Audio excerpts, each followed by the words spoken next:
एक शाम गोनू झा अपने तालाब के पास टहल रहे थे। हवा धीरे धीरे बह रही थी। गांव के घरों से धुआं उठने लगा था। शाम का यह मंजर बहुत मनभावन था। गोनू झा शाम के इस सौंदर्य को निहारते हुए कुछ गुनगुना रहे थे।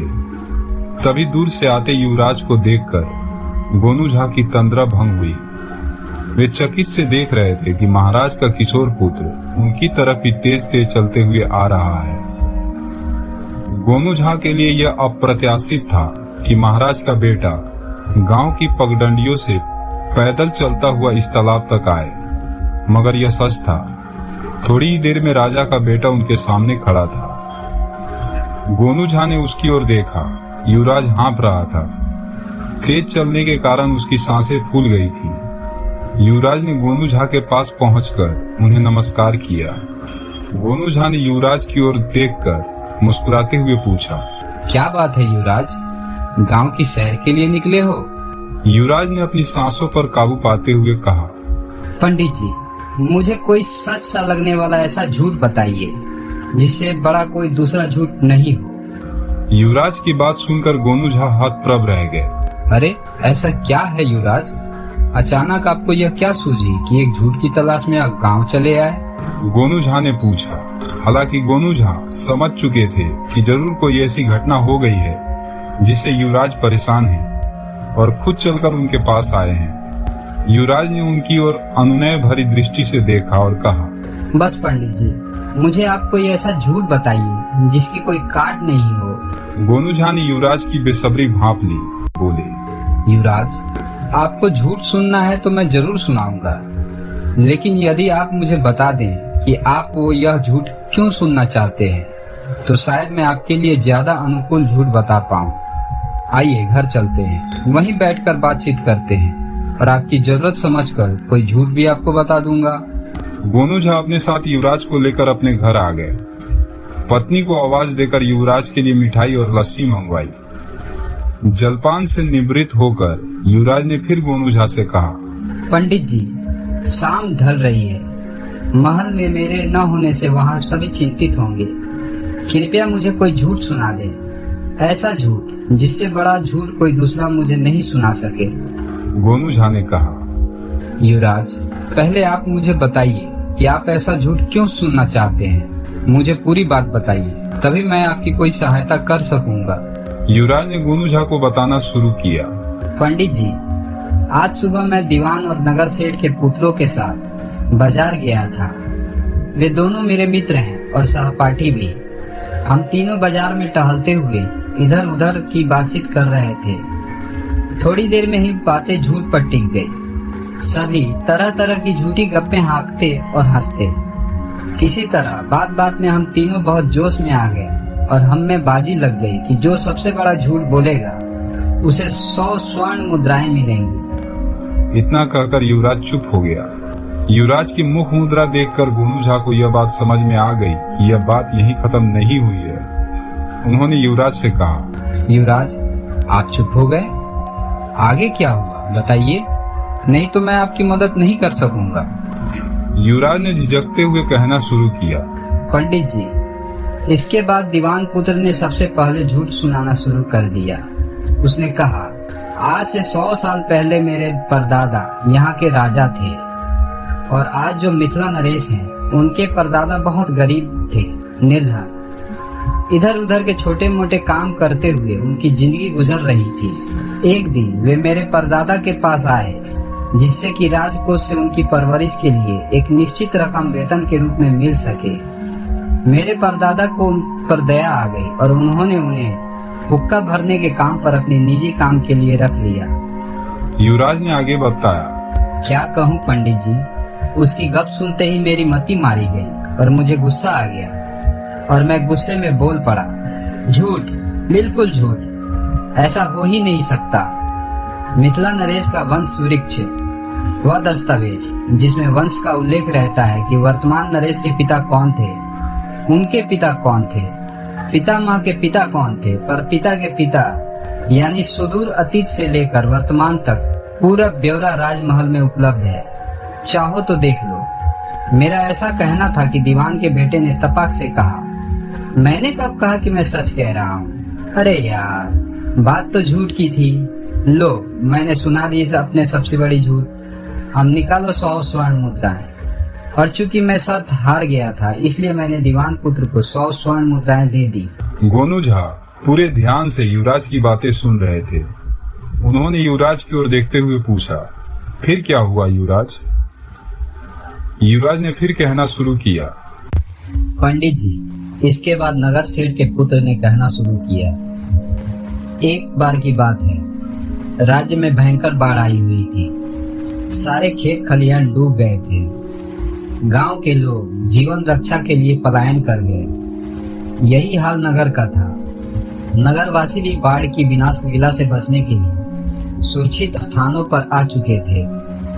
नगर में केवल मेरा परिवार बचा रह गया था, या फिर महाराज का। क्योंकि मेरा परिवार व्यापार से धन अर्जन करता है, इसलिए हमारे पास अनाज का अकुत भंडार था, जो हमारे भवन के सबसे ऊपरी तल्ले पर रखा गया था कि यदि बाढ़ का पानी हमारे भवन में प्रवेश करे तो अनाज को कोई क्षति न पहुंचे। बाढ़ के कारण राजभवन के छोटे कर्मचारी और खिदमतगार भाग चुके थे। एक दिन बाढ़ का पानी राजभवन में घुसी गया और देखते देखते राजभवन का अन्न भंडार पानी में डूब गया। इसके बाद राजभवन के लोग भूख से बिलबिलाने लगे। तब महाराज स्वयं मेरे पिता के पास आए और अपना अंग वस्त्र उनके सामने फैलाकर विनती की कि सेठ जी, दया करके हमारे महल में कुछ अनाज की बोरियां भिजवा दीजिए, भगवान आपको मदद करेगा। ठीक वैसे ही बोल रहे थे महाराज, जैसे भिखमंगे भीख मांगने के लिए बोलते हैं, गुहार लगाते हैं। बस पंडित जी, इतना सुनते ही मुझे क्रोध आ गया और मैं नगर सेठ के बेटे पर टूट पड़ा। उसका गला दबाते हुए मैं चीखने लगा, शर्म नहीं आती तुम्हें महाराज के प्रति ऐसा झूठ बकवास करते हुए? तुम्हारे पिता जैसे हजारों व्यापारी मिलकर भी मिथिला नरेश की संपदा की बराबरी नहीं कर सकते। इसके बाद पंडित जी, नगर सेठ के पुत्र ने विनम्रता पूर्वक अपना गला छुड़ाते हुए कहा, क्रोधित न हो युवराज, बात तो झूठ कहने की थी। मुझे खुशी है कि मैंने आपको सबसे बड़ा झूठ सुना दिया। अब आप अंटी ढीला करें। आप शर्त हार गए, इसलिए निकालिए 100 स्वर्ण मुद्राएं। युवराज ने कहा और लंबी सांस ली। फिर गोनू झा की ओर देखकर कहा, बस पंडित जी, शर्त के अनुसार मैंने 100 स्वर्ण मुद्राएं दे दी और उन्हें यह कहकर वापस आ गए कि शाम होने को है, मैं अपनी तरफ से झूठ कल सुनाऊंगा। इसके बाद पंडित जी, मैं आपको खोजता हुआ तालाब के पास पहुंच गया। मैं मुश्किल में हूँ पंडित जी, क्योंकि वे 200 स्वर्ण मुद्राएं राजकोष की हैं। यदि उन्हें राजकोष में नहीं डाला गया तो मैं किसी को मुंह दिखाने के काबिल नहीं रह जाऊंगा। पंडित जी, बस आप ही मेरी मदद कर सकते हैं। इतना कहकर युवराज सिसकने लगा। गोनू झा की पीठ थपथपाते हुए बोले, शांत हो जाएं युवराज, अभी आप घर जाएं, विश्राम करें। कल मैं आपके साथ भेष बदल कर चलूंगा और मैं झूठ सुनाऊंगा उन्हें। आपके 200 स्वर्ण मुद्राओं के स्थान पर उनसे मैं 400 स्वर्ण मुद्राएं दिलाऊंगा।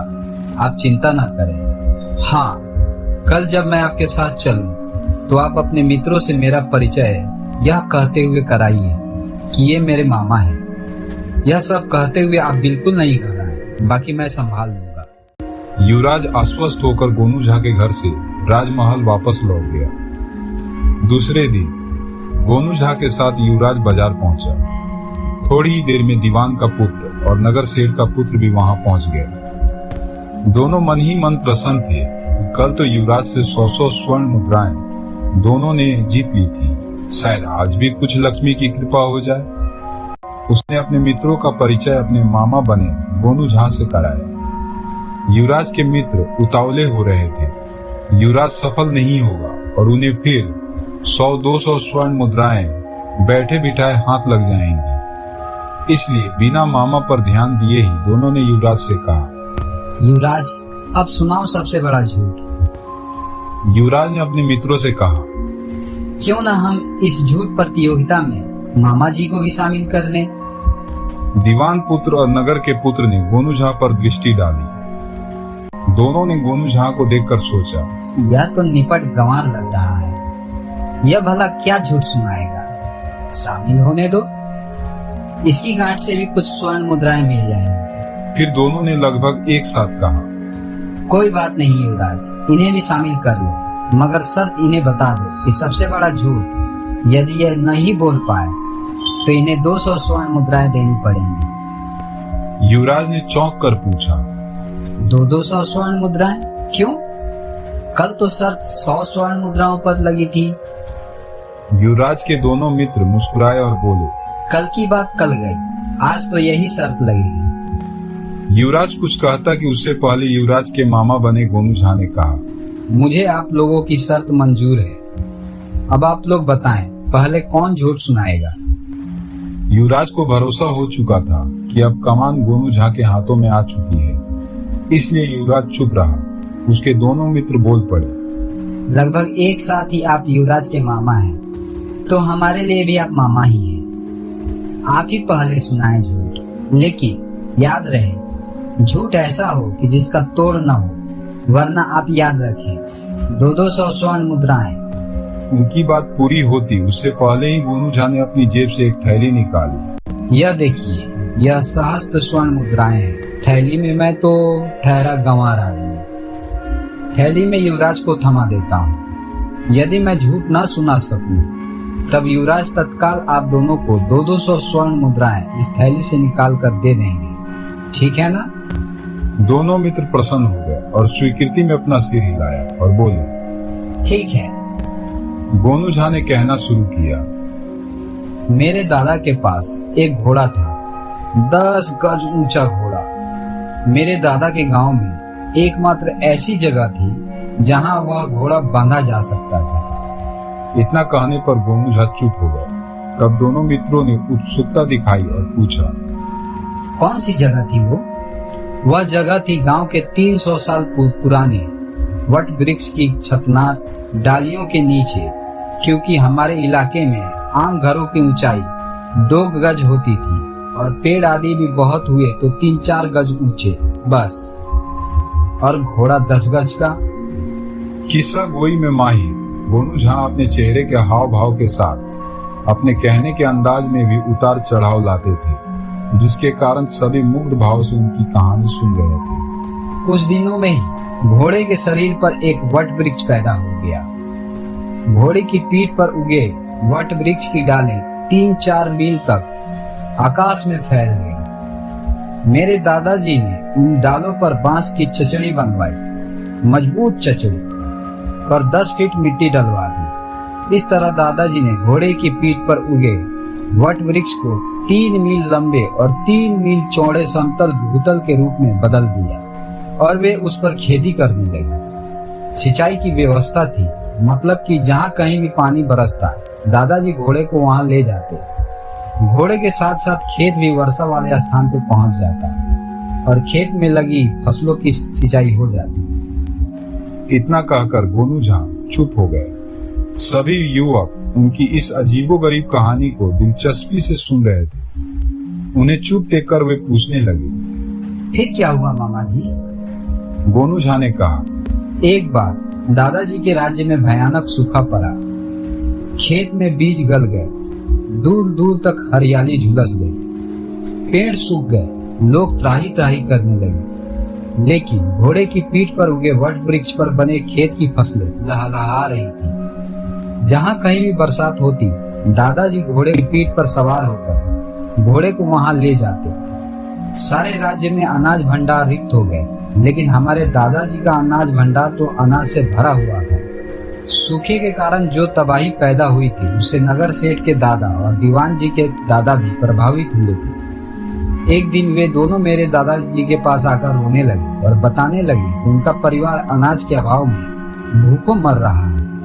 उनका रुदन सुनकर मेरे दादाजी को दया आ गई और उन्होंने दीवान के दादा को 1000 मन गेहूं, 1000 मन चावल और 500 मन दाल देकर उनका कागज बनवा लिया कि जब उनके पास इतना अनाज हो जाएगा तब वे मेरे दादाजी को वह अनाज वापस कर देंगे। मेरे दादाजी ने नगर सेठ के दादा को भी इतना ही अनाज दिया और उनके दस्तावेज बनाकर उनसे अंगूठे का निशान लगवा लिया कि जब उन्हें उनका अनाज वापस मिल जाएगा तब वे दस्तावेज नष्ट कर देंगे।